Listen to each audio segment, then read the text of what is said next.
What is seemingly harmless parenting mistake that will majorly duck up a child later in life?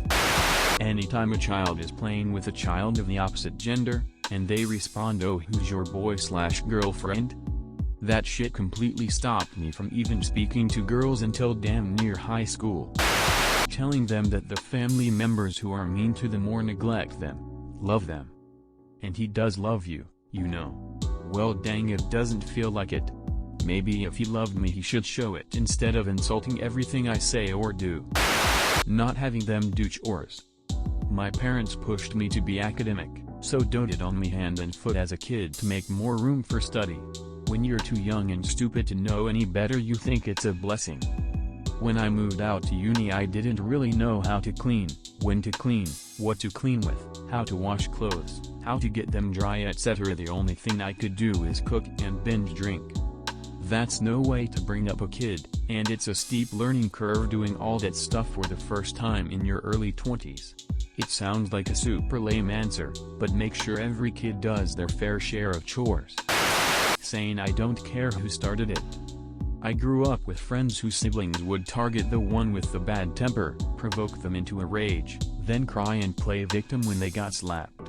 In this case, it does matter who started it. A parent has to make it clear that violence isn't okay, but neither is provoking someone into said violence. It doesn't matter that said person never hit or kicked while their sibling did. They never would have gotten hurt in the first place if they didn't encourage the aggression to begin with. Children are clever and will find loopholes in their parents' rules. Parents need to be better and snuff out that kind of BS when it starts. If they don't, they'll raise a manipulator and a scapegoat. One will use them and one will resent them. It's a lose-lose all because of a simple rule. Not stopping when your child says stop. Whether it's teasing, or tickling, or wrestling. Kids who have parents that don't respect their boundaries always seem to end up being the biggest dicks and bullies because they've learned they don't have to respect other people's feelings. Never telling your child that you were wrong and that you're sorry.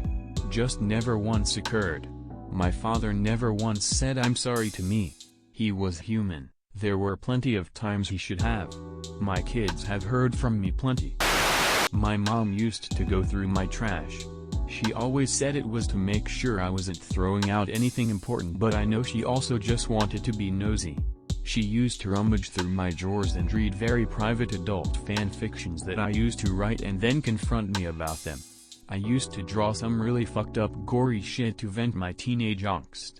She'd find these drawings and, again, shame me for my fascination with that sort of content. She did this all the way into my adulthood. The last time, she rummaged through my sock drawer and found a box of condoms, and confronted me about it at work. We used to work together in the same department, and shamed me for having sex with my boyfriend. At fucking work. She humiliated me and shamed me until I cried. I was probably about 25 when this happened and I moved out shortly after. I'm 31 and just now starting to learn to respect my boyfriend's boundaries and privacy. For a large portion of our relationship I would go through his very personal belongings, throw out items of his that I didn't view as valuable, and just violate his privacy in all sorts of ways. I didn't think anything of it at the time. It just didn't strike me as wrong. Bless him for sticking by me for 8 years. I have really come a long way and I have learned to stop being so intrusive and controlling. But damn it, I didn't think it would take 2 decades to unlearn that one. Not following through with your promises. If you told your child you were buying ice cream tomorrow in the hopes that they'd forget and the next day when they ask you tell them no, they'll see you as unreliable. Ice cream is just the first thing that came to my mind. I'm sure someone else can explain better what I'm trying to say here without sounding so ridiculous. Using them as props for jokes in public. Glad you got a kick out of it, Dad. Well, realistically, it'd be a helicopter parent. You always want to look out for your kid, right? Make sure they're not doing things they're supposed to do. Walk in without knocking? It ruins a relationship with a kid because even though you have a sense of privacy, the kid doesn't and will always paranoid of anyone entering their room without warning. It ruins a kid. Would my mom let me do this? Is she okay with it? My parents were helicopter parents. I was not allowed to lock my bedroom door. My mom listened in on my phone calls, this was in landline phone days, and went through my personal belongings when I wasn't home, including reading the notes that friends and I passed in school. I wasn't allowed to talk to boys or date, I'm female. Doing this only prevents your children from learning how to form healthy relationships. You should teach your children how to do things, such as date, in a safe and responsible manner, rather than ban it. Sticking through a toxic ducking relationship for the kids. It doesn't help.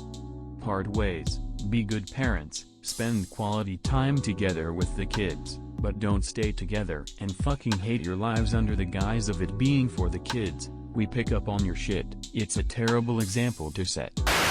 The saddest part of this question is that my mom had done so many things that everyone is saying is bad, not hugging, praising, telling me to suck it up, etc. So let me give one that I feel would have helped me out growing up. Do not be afraid to admit when you are wrong or when you make mistakes to your child. My parents would go out of their way to justify any mistake they made and make it seem as if they were right no matter what the situation was.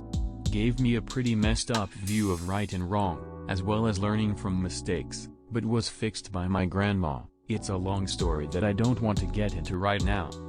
Edit. Wow, 11K and silver on my first ever comment, and it pertains to my shitty childhood, Ty. But on a serious note, I want to reiterate the importance of not only advice, but the consequences of not taking said advice.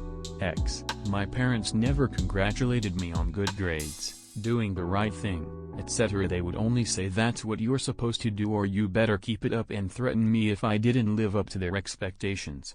So now, as an adult, I'm insanely suspicious and at the same time worried of people complimenting me or congratulating me for anything I do. Telling kids they have to finish their plate. Sometimes there's too much food. I was overeating for years and it took a lot of work to break the habit and shed the extra weight. I grew up in a very strict Asian household. My parents were very strict on the never wake us up policy. To this day I get very anxious and refuse to wake people up, in fear of being yelled at and locked in a closet. I'm 22 years old. Jesus. Locking kids in a closet is cruelty. Treating crying as if it's something only weak people do. My dad in particular used to yell at me for crying, which only made me cry more, which made him yell more, and you get the point.